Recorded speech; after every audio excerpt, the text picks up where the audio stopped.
வணக்கம் நண்பர்களே, முக்கிய செய்திகளை இந்த பதிவில் பார்க்க போகிறோம். யாரெல்லாம் காலையில் தூங்கி எந்திரிச்சோனையே மொபைலை எடுத்து அண்ணாமலையுடைய இயக்கத்தில் எவ்வளோ பேர் சேர்ந்துருக்காங்க அப்படிங்கிற அப்டேட்டை பார்த்தது என்ன மாதிரி? நிறைய பேர் பார்த்துருப்பீங்க. 11 மணி நிலவரப்படி 12,65,000 கிராஸ் பண்ணியிருக்கு அண்ணாமலை இயக்கத்தில் சேர்ந்த வாலண்டியர்ஸுடைய எண்ணிக்கை. இது அப்டேட் நம்பர் 1. ரெண்டாவது, நேற்று தமிழக மீடியாக்கள் ஒரு செய்தியை பரப்பி விட்டுக்கிருந்தாங்க.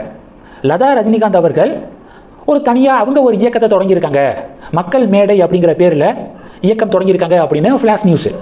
உண்மை என்ன அப்படின்னு ஆய்வு செஞ்சு பார்க்கும்போது அது நேற்று தொடங்கப்படலை, 3 மாதத்துக்கு முன்னாடி தொடங்கப்பட்டிருக்கு. மார்ச் 7ஆம் தேதி 2026 மக்கள் மேடை அப்படின்னு ஒரு இயக்கம் தொடங்கப்பட்டிருக்கு.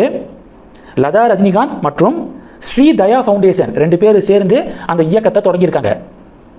சொசைட்டிக்கு தங்களால் முடிஞ்ச நல்ல விஷயங்களை பண்ணுறதுக்காக அப்படிப்பட்ட ஒரு இயக்கம் தொடங்கப்பட்டிருக்கு.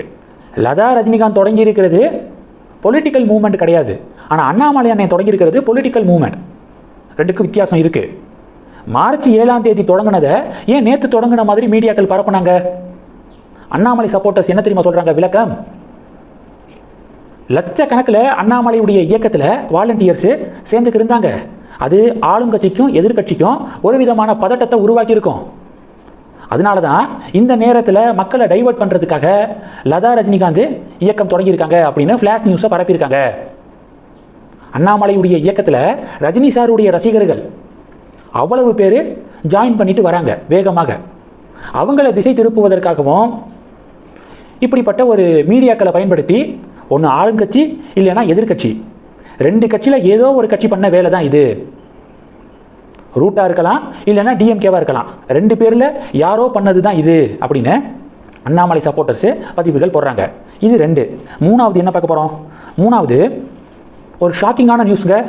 பெரம்பூர் ரயில்வே ஸ்டேஷன் இருக்குல்ல, நேற்று அதிகாலை சூட்கேஸில் அடையாளம் தெரியாத ஆண் சடலம் மீட்கப்பட்டிருக்கு. சூட்கேஸில் இருந்து காவல்துறை வந்து செக் பண்ணி பார்க்கும்போது தலை கால்கள் இல்லையாம். தலை கால்கள் இல்லாமல் சடலம் மீட்கப்பட்டிருக்கு. இப்போது பிரேத பரிசோதனைக்காக ஸ்டான்லி அரசு மருத்துவமனைக்கு அந்த பாடி அனுப்பி வைக்கப்பட்டிருக்கு. காவல்துறை 4 தனிப்படைகள் அமைத்து இப்போ தலையை தேடிக்கு இருக்காங்க. யார் குற்றவாளிகள் அப்படிங்கிறதும் விசாரணை நடந்துக்கு இருக்கு. இப்போ கொடூரமான இன்சிடெண்ட்டாக இருக்குங்க. பெரம்பூர் ரயில்வே ஸ்டேஷனில் இந்த சூட்கேஸு மீட்கப்பட்டிருக்கு. தமிழக அரசாங்கம் சட்டம் ஒழுங்கின் மீது கூடுதல் கவனம் செலுத்தணும் அப்படிங்கிறது தான் பொதுமக்களுடைய கோரிக்கையாக இருக்குது. இது 3. 4வது என்ன பார்க்க போகிறோம்? 4வது, இந்தியாவுடைய பொருளாதாரம் செத்த பொருளாதாரம் அப்படின்னு ராகுல் காந்தி சொன்னார்ல.